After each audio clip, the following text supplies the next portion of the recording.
Welcome to the Manage Self Lead Others podcast. My name is Nina Sunday. I'm your host, and today we have Barbara Wilby, an Australian who specialises in succession and transition for senior executives. With an MBA from the Australian Graduate School of Management, Barbara works with executives transitioning to CEO and is a sounding board for CEOs and senior executives globally. Welcome, Barbara. Welcome, Barbara. Thank you very much, Nina. Great to be here. It's a pleasure. And I'm curious, how does someone start to think about being a CEO or getting promoted to a senior executive position? Yes, good question. Thank you. There's an old saying, Nina, by the inch it's a cinch, by the mile it's a pile. And that's a funny way of saying, let's break things down into their component parts. So to think about being a CEO is a huge undertaking because it's not just a promotion, it's a quantum leap. A quantum leap, yes. So why would someone even think of making such a quantum leap? Well, it could work. Well, interesting, because it serves their values in some way. It serves something that's truly deeply important to them, and they want to make a difference in their industry. They want to make a difference in their organisation. They have natural capabilities of leadership. They can go into a situation, see what needs to be done. And I do believe that our listening audience is not only experienced managers, but aspiring managers. So it's possible that we've got individual contributors listening that aren't even yet a manager. Yeah. Can you think about being promoted to CEO too soon, or do you have to wait until you've actually had a few management experiences under your belt? I think at some level you've got to either really envision yourself or have had experience leading people. And now that could be leading, a team of 6, and you might aspire to lead a team of 1,000 or 10,000 or even more. But you need to have some experience of that. And the key thing, Nina, is to go from technical contribution. I'm a great financial analyst, or I'm a great risk manager, or whatever it is, to being a leader and a facilitator and a bringer together of people, and someone who articulates a vision for the organisation rather than just a function. So that's one of the key differentiators there. So never too early to start, though, to answer your question. Oh, that's nice to know, because I think we need to think about, why do we even want to progress to CEO, in the sense of, do you sort of look at the underlying motivation? Because I'm thinking there are some people that just are perhaps overly ambitious and just look at me, look how great I am.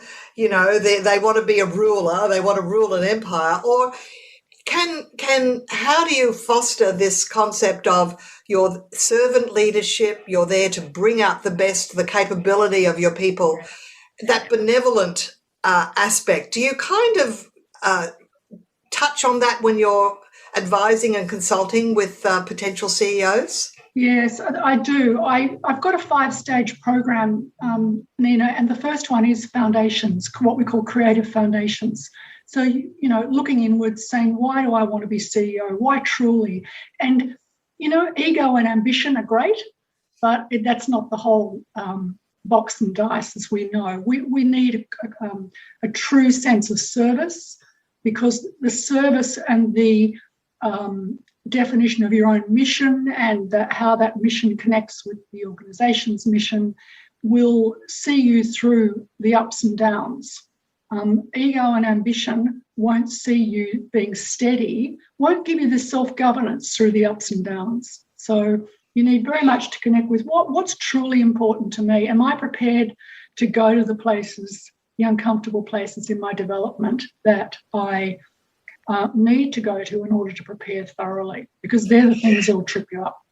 I pick up on the word self-governance because we talk about self-leadership. Can you explain more what self-governance is and what's an example of something that people need to beware of a pitfall around self-governance? Yeah. Well, I think of the CEO role in one sense is the chief governance officer, right? Because if sustainable systems companies, doesn't matter whether it's a small company or a larger company or not-for-profit or for-profit, sustainable systems are well-governed systems, and the CEO is at the centre of that. You know, you wobble as CEO and the organisation wobbles. So you need to be managing your own steadiness, basically, and you've got so much coming at you these days. I mean, rapid changes in industry, disruptive forces. I mean, look at last year, COVID, you know, who would have thought in December 2019 that we were going to face workforces at home, huge safety issues, security issues. It brings up all the cyber issues because people are working from many, many different places. You know, there's lots of things that that CEOs have had to deal with. And so CEOs are human beings and you have emotional reactions. We all have emotional reactions to things. But what differentiates someone is how they manage that, how they work with that. So do they stay in this sort of tick-tock, or can they get themselves steady, centred, and make a wise judgment? Look at what you truly love. Look at where you want to go as much as you can. And it might not be a crystal definition, crystal clear. It might just be, well, I'd love to, you know, help people deal with this and that and the other thing. Or it might be, I'd love to be CEO of XYZ organisation. And then to get clear on your strengths and weaknesses and your fit for a role like that as much as you can. You'll develop that idea as you go on. And then to say, okay, what am I going to do to keep developing my strengths and experience in self-development? And what am I going to do to address the areas that I don't have skills in or not naturally drawn to? And what do you recommend? Is it reading? Is it doing particular emotional intelligence workshops? How can people expand their people skills side? Because they probably think, well, I need to be a good technical expert. But more and more, it's the people's managing side that's important. How would you recommend people explore that or expand that? Yeah. People leadership is the differentiator, certainly, because you can have all the skills and experience. If you can't bring people with you, if you can't create a collaborative environment where people really want to give of their best, then you won't be a really great CEO or senior leader. It doesn't really matter whether it's CEO. So, well, there's, many ways to skin a cat, to use that old expression. The thing is, get a coach, get a mentor. They're different things. A mentor will guide you with industry experience, years of experience. A coach will bring out, by asking questions, the things you know and discover with you the things you don't know. But the key thing, I think, Nina, that I see over and over again is seek feedback and listen to it. Right. Now, what I'm understanding, the difference between a mentor and a coach, a mentor often is somebody within the organisation that is not necessarily your immediate manager, but maybe someone that has a role that you might aspire to, so another senior executive that you cultivate your own special relationship with, that you might meet once a month over coffee or more often. Yeah. Whereas a coach could be an external supplier, someone like yourself, but that will actually ask you questions and get you thinking about things that perhaps weren't already on your radar. Is that a fairly accurate distinction between coach and mentor? Yes, except to say a mentor can be from outside. There are several mentoring organisations, so it can be inside or outside, depending on the organisation and whether you're seeking to make a shift in, industry or whatever. Yes, but you've picked up on the essential part of it, which is that a coach seeks to take people developmentally, leaders, to places that they probably haven't explored. Well, maybe you're great at this, but you didn't know it. Unrecognised strength. Maybe you've got a major blind spot here. Let's work on that and let's develop that. So it's about expanding someone's self-awareness with them, and also their integration, because it's one thing to be aware, it's another thing to do something about it and to actually act on it and make it part of your leadership. Now, the humility of the truly great will say, I don't know my blind spots, and I need to know what they are if I am to grow. Yes. Whereas someone that maybe needs a little bit more humility might say, blind spots? What blind spots? Do you agree with that? Yeah, I do.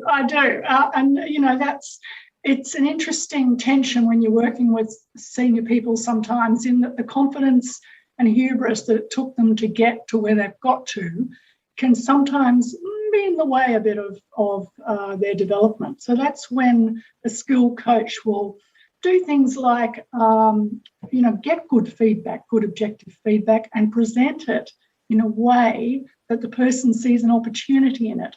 Okay, so there's another podcast coming up soon where we talk about wisdom and wise judgment. Yeah.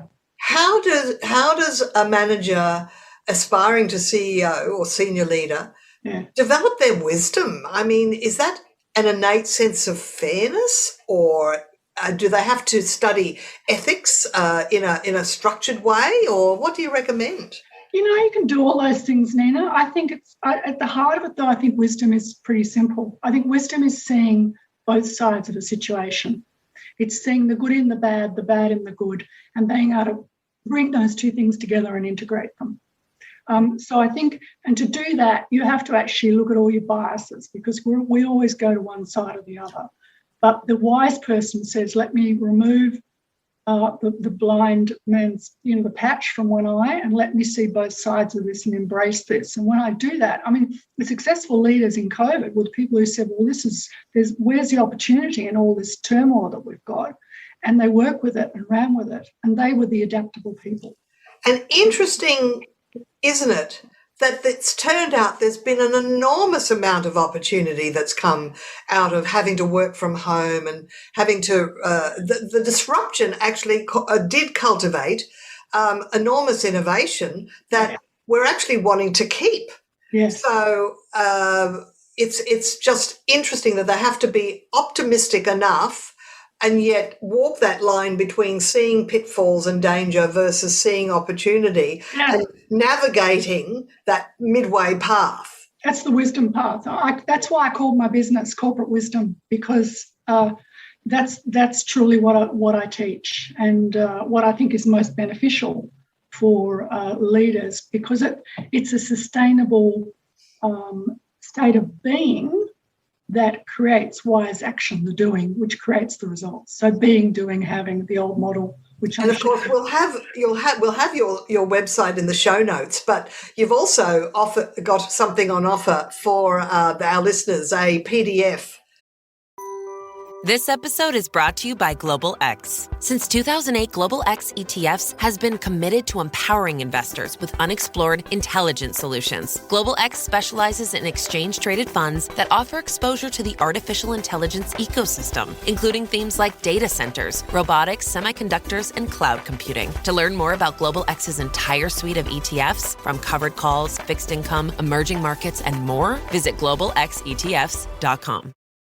That they can get from corporatewisdom.com. Can you tell us what that is? Yes, if you go to the contact page on my website and email me, you will get a PDF of the 5 phases of becoming a CEO, foundation, skills, presentation, interviews, and transition, the 5 phases. And that's about 20 years of work, Nina. So I'd love people to have the benefit of that and be able to share that. Well, I do want to ask you more about those specific phases, but have you got any stories or anecdotes, without naming names unless you wish to, of people that have grasped the opportunity to rise to senior leadership that otherwise they might not have if they hadn't had the confidence or the certainty that they could do the job? Yes, I can share one example with you. Obviously, as you say, a lot of it goes in the vault. But yes, one CFO who was very much a technical manager. However, doesn't do all the basics like having team meetings, doesn't stand up and say to us, how's it going? How about we have a check-in? How about we have regular meetings where we actually talk about what's our idea of success as a team? So the relationship, if you think about leadership as task and relationship, the task was extremely well handled. The relationship bit was something that this person had to learn. If you expand your goal to being a senior leader, then all your actions will start to fit into place along that trajectory. Is that right? Yes, it is. And importantly, the bigger your vision gets in terms of what you would love to lead, the more you need to develop yourself to match it, because an undeveloped leader with a big vision is a problem waiting to happen, because they won't have the personal resources and the people skills to deal with to execute on the vision. And they probably need to actually be good goal setters for themselves, so they can learn to be good goal setters for their team and for the organisation. Now, do you encourage managers who want to be CEO to actually not stay too long in an organisation? And maybe, like once upon a time, I heard that 6 years was about the right time to think about moving to a different organisation, even if you're comfortable, because you will only get growth from that move. So has that time frame changed? Is that what you would agree with, or shorter? Shorter now. It's become a bit shorter, right? Around 5 years, depending on country. I mean, it does vary by country. And so a manager who has a really good team member or who manages another manager who've been there for 4 or 5 years, don't just leave them alone to just do the job well, because if they have any sort of mettle for leadership in them, they're going to be looking to move on. Yeah. So it's really up to you as their manager to give them growth opportunities to bring out their capabilities, or they'll be saying bye-bye. You must have a talent strategy, and part of that talent strategy is saying, what talent have I got? What development do they need? And who are the people I really want to retain at any cost? Yeah. And that will be development opportunities. Sometimes it will be financial remuneration, et cetera, et cetera. Anyone wanting to become CEO needs to get good at public speaking. And by that, I mean speaking to the group. Say it's someone's birthday. Yeah. Being open to saying a few words about acknowledging the person whose birthday it is and why we're together, and maybe adding some big picture vision statements to that little 1 or 2 minute piece. Do you agree with that? Like being good at presenting to group meetings like that? Oh, you absolutely must, because if you disappear back into yourself, or you don't have enough practice. I mean, the years before getting to be a CEO, months or sometimes weeks, I've had people say, "Oh, I've got an opportunity. I think it might come up in a couple of months." One of the things I say to them is, "Okay, stand on your feet now and talk to me, because I want to see, do they have some sense of how to project themselves, how to relate to people, how to connect with people?" All of that's very, very important. And particularly, I mean, as you would know more than anyone, in this day and age of computers, Zoom meetings, remote locations, you have to actually be able to connect it with people at quite a deep level to engage, to help them engage, and for them to feel connected in the organisation. Yes, well, I'm a professional presenter, so from time to time I've had one-on-one coaching with senior leaders that just wanted to expand their executive presence when they're presenting. Yeah. So even would you ever suggest somebody join an international association but that has local branches everywhere called Toastmasters? Would that be a positive thing? Toastmasters is generally excellent because it's just such basic stuff, but it's so good. You know, their formula is, I did Toastmasters and many of my clients have done.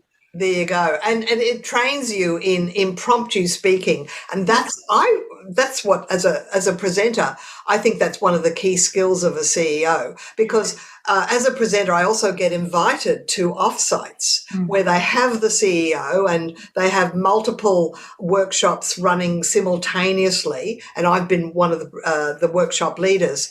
And I remember they'll have maybe the get together and the dinner and the drinks on the first evening. The CEO stands up, and I remember one I was invited to where it was the departing CEO who was leaving Australia to go to Europe, and the incoming CEO. And I asked a few people, what is it about the departing CEO that everybody loves? Because there was so much love and sadness in the room that he was leaving, and they said, or this one person said, that leader is kind.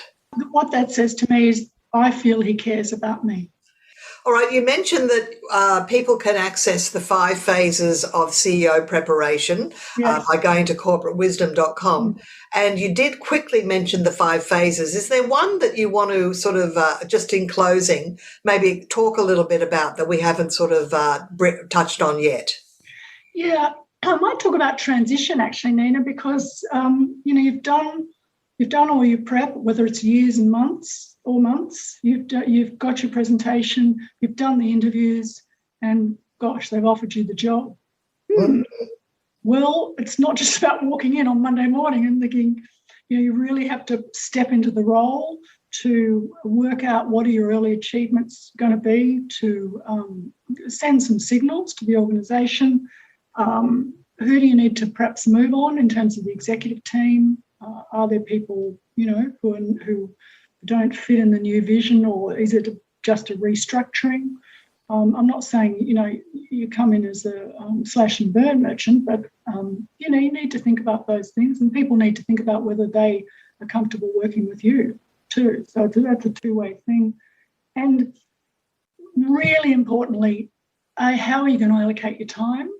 And that then involves thinking about stakeholders, or external and internal, and how will you build relationship with those people in the first year, those institutions or different individuals, because that will be, as we've outlined with building relationship in leadership is key.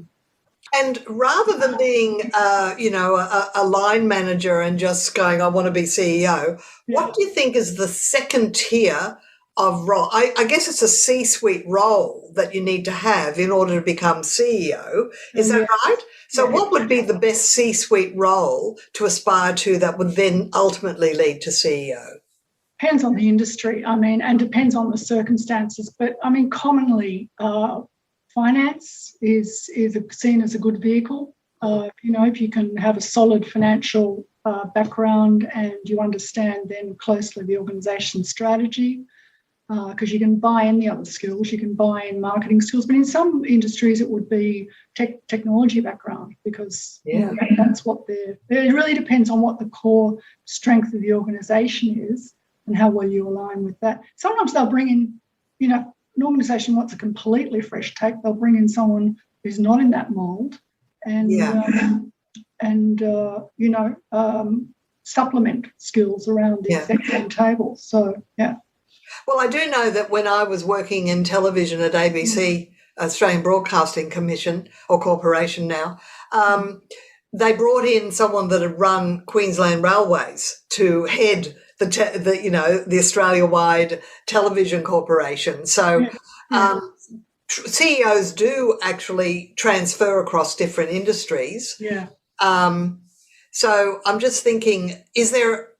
If someone does not yet have any kind of university or college qualifications, should they try and get some like an MBA or some sort of accounting or economics qualification, or is that not really so important?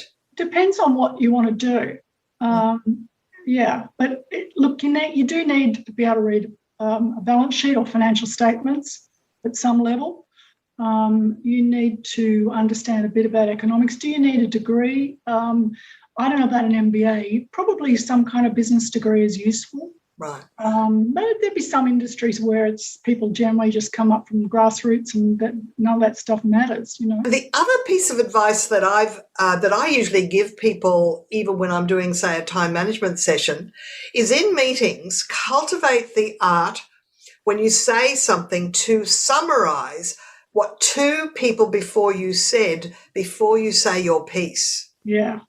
Because it cultivates guiding the group to have a big picture awareness of how the meeting is progressing. And then it cultivates you to have the ability to say, well, I noticed this was said and then that was responded to, but what I'd like to say is.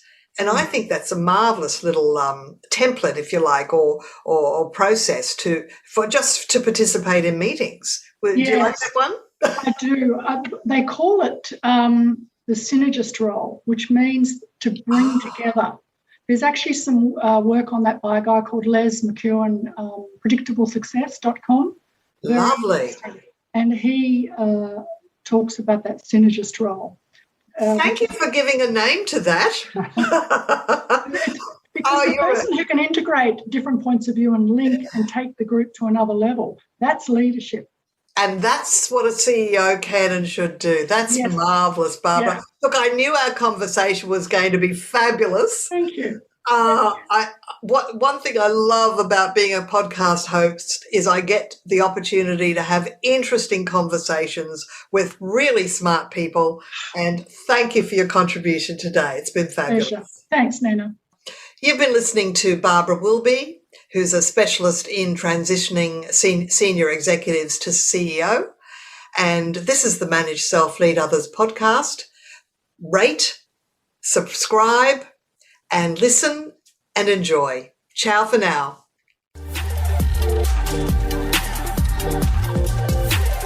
This podcast is a part of the C-Suite Radio Network. For more top business podcasts, visit c-suiteradio.com.